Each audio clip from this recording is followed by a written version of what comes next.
tweeter. But anyway, so one day I was on a flight to the UK from America. Rachel, I just had the time. So I started thinking of all of these phrases that I hated that like men say with like barfing emojis. So I wanted to make it extra like, so, now everyone knows my thought process when I tweet. I'm just an expert. and and so I tweeted like happy wife, happy life, and I put like a barfing emoji. Let me ask my wife a barfing emoji. And this really triggered TradCon Twitter. And I think I have a special place in my heart because I feel like TradCon Twitter lied to me, like the TradCon, because they didn't teach us what was true. Now I don't think they meant to. They're indoctrinated just like everyone else. But there's just something about me where I get this like icky feeling in my stomach because I'm like, I listened, like and you didn't tell us about any of this terrible divorce stuff, and you never talked about obeying your husband. Like this is all super important stuff. They like fake cover. And it was exposed. And it's interesting, Rachel. I know you're the real deal. I'll tell you why. Because of the way you react to information. I can tell more about somebody by how they react, right? Yeah. So if I say something that may apply to you or somebody else or me, we can listen and not get mad because we live in reality, right? So if I say, hey, 25-year-old women are hotter than 35-year-old women. Yeah. You don't start tweeting your selfies at me. You don't get mad at me. And I'm 20, I'm almost 27. So I would say, 18-year-olds are hotter than 27-year-olds. I could say the same thing, right? This isn't, and we don't, and in this case, right, everybody got mad that I said, let me ask my wife with a barfing emoji. And I saw all of these, I don't know who these women are, but all of these women make podcasts talking about how you need to get wisdom from your wife. And I'm like, if you have looked in history, that is a terrible idea. Now, then they're like, Pearl, what are you doing talking? I'm like, you don't have to listen. Right. You can take it or leave it. You know what I mean? But I don't think that I should be in charge of the military or, if I was ever to hold political power, it would just be to get rid of women's political power.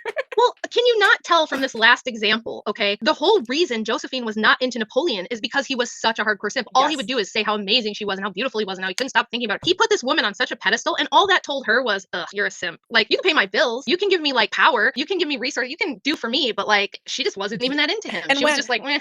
Because it just says something, it tells a woman, whether she realizes it on a conscious level or not, it tells a woman, like, I can do better than this guy. He's not that high value because why would he be simping for me, right? Like, why would he be all over me like this unless I totally have him wrapped around my finger. And that's a turn off to women. Like, I wish it wasn't that way, but it's that way.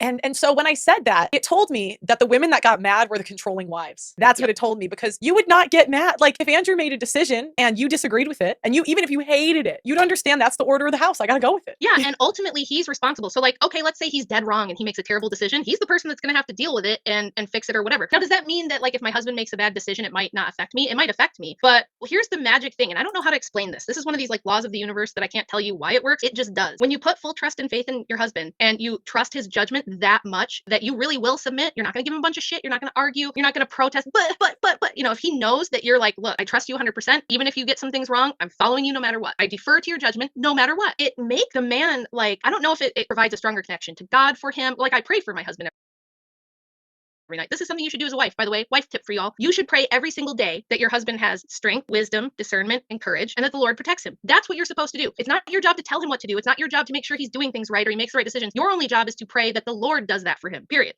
So when you do this for a man, something magical happens where they become this best version of themselves, and they do become this great leader, and like every good thing in the man you love is magnified by your submission. People don't trust me when I say that. They don't believe me when I say that. And all I can say is like, look. But Rachel, where's your backup plan? I'm enjoying it. So where's your backup plan in case he leaves you high and dry and destitute? Any minute now, he's going to leave me for a younger woman. Twitter tells me every day it's coming. Like, just tomorrow I'm going to wake up. He's just going to be gone for some 18-year-old who's going to give him hell all day long. I'm going to tell you what's funny. Men tend to be like good people. So even if they do leave for a younger woman, I swear, if women weren't raising hell and just terrible, when men do a good woman wrong, they can like admit it. And I've even seen guys like that are so happy their wives didn't put them through the ringer in divorce court. They just happily send them money. Now I'm not saying count on that, right? But men aren't leaving for younger women anyway. That's not even like a thing.